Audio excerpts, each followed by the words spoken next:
Happy New Year to all my subscribers out there. Thanks for tuning in to this regular programming on the state of current events and politics in Chicago. I'm here in my big Snuggie because it is very cold. But yeah, let's get into it.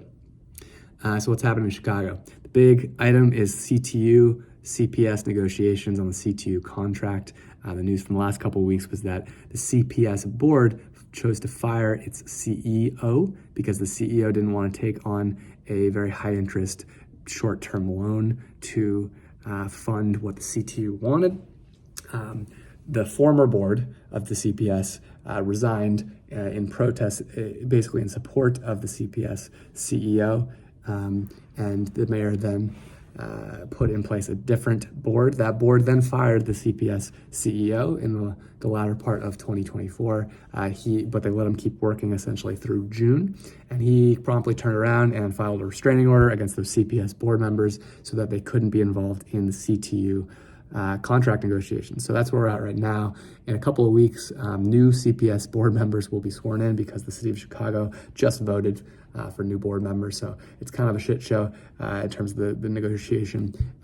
It's too early to say that there's going to be a strike or anything like that, but it's not on a good path at the moment. Good news is that the Bureau of Labor Statistics came out with its annual employment numbers, and the city of Chicago has the most number of employed workers it has had in the history of the data going back to 1990. So that is very good.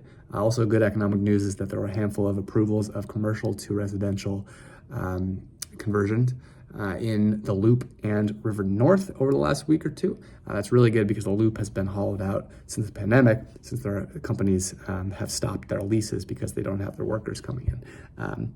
When that happens, the tax funds of the city go way down because a lot of our tax funds are funded by corporations. And so it's much harder for us to fund the things that we want as a city. So it's good to see that empty commercial real estate is getting converted to residential real estate. So there will be people there paying rent, but also paying taxes so that we can continue doing things we want as a city, and having energy in those areas in the Loop and River North so they don't feel hollowed out. So that's also good news. Also good news is that the University of Chicago Crime Lab came out with its annual report on crime in the city, and pretty much every crime they track is down since last year. Most is still significantly up post-pandemic, so since 2019, but shooting homicides specifically, are approaching their 2019 levels. So give it another year or two and we'll get there. So that's good news, trending in the right direction.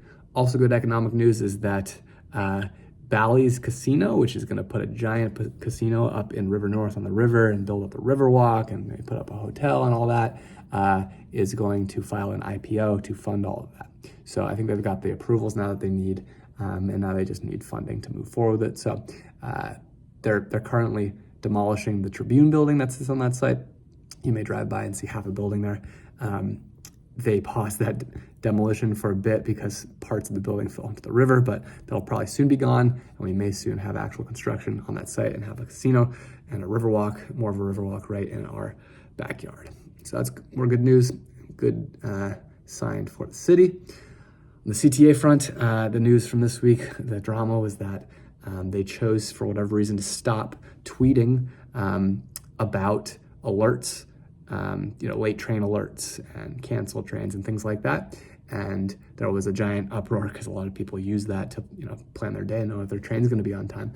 And the CTA chose to respond to that backlash by leaving Twitter altogether, even their normal account. So that's the state of the CTA.